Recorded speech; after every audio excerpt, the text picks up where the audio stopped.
Hello and welcome to Easy and Gluten Free. In this video, I'm going to share with you 5 tips to make the perfect gluten-free bread. Let's go. Now here's my first tip. Use a digital food scales. Why? Well, because gluten-free baking, and in particular baking bread, is tricky. It's super precise. So when I share with you that you need 27 grams of buckwheat flour, you really need 27 grams of buckwheat flour. And therefore, it's going to be much easier to get that very precise measurement with a digital food scale. If you don't have one yet, simply click the link in the description of this video. You can buy a cheap one from Amazon. They work absolutely fine and it will change everything in your bread making, believe me. Tip number 2, use psyllium husk powder.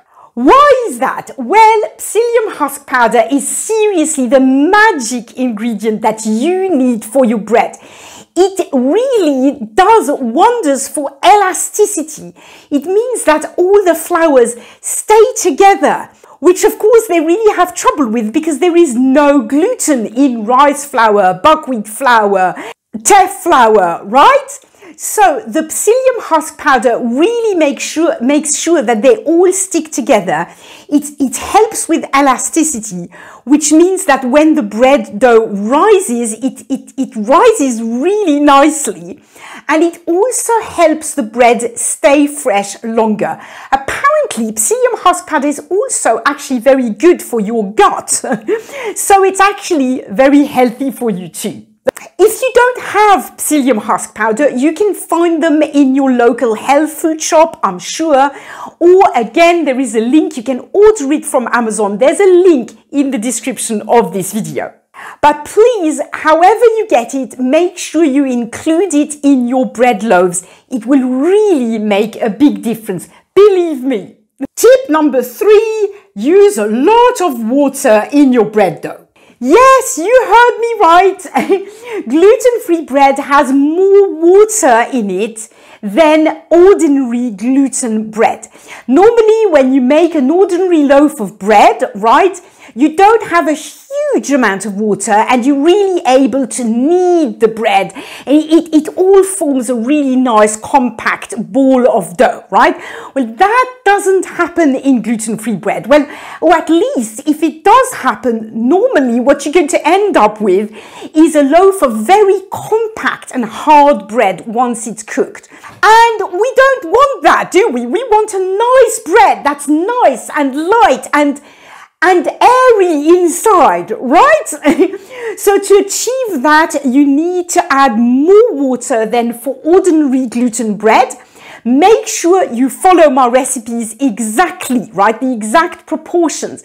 It will seem a little runny to you and you won't be able to knead it, but that is not a problem. Believe me, you'll get a much nicer loaf of bread like that. Tip number 4, put your bread dough in a cake tin.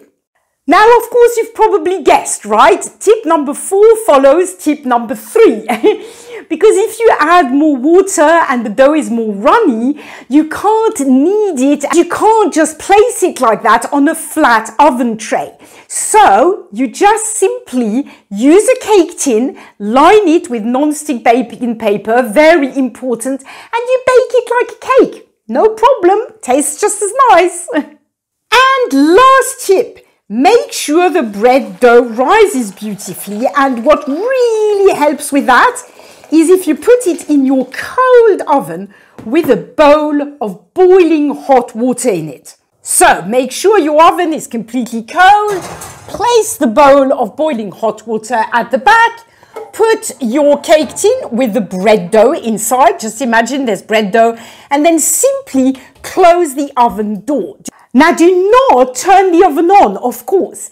To raise properly, bread dough, gluten-free bread and any other bread absolutely needs a nice warm, humid environment, but not too warm, okay? If it's too hot, it won't rise. If it's too cold, it won't rise.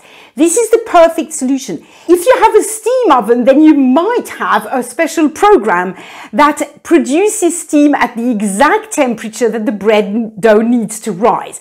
But if you don't have a steam oven, no problem at all. You can just create this steamy environment by following this tip that I just shared with you. And now for a last bonus tip to get the perfect gluten-free bread, it's be patient and be kind to yourself. Now I know this might sound a little bit weird, but gluten-free baking, especially bread baking, is tricky. I had loads of failed attempts at the beginning, and now not a single one of my loaves fail, right? But you know, you need a bit of trial and error. You need patience as well. Sometimes my bread rises beautifully within half an hour. Other times it takes 2 hours. I don't really know why. Gluten-free bread is a bit temperamental. It acts a bit like my frizzy curly hair. Sometimes you have a good gluten-free bread day, other times not so good. But there you go. It can't be helped. Be patient, follow my recipes exactly as they are, and you will succeed. If you enjoyed this video, please give it a like, subscribe to my channel if you want to see more of my content, and if you have any questions at all, please post them in a comment below this video.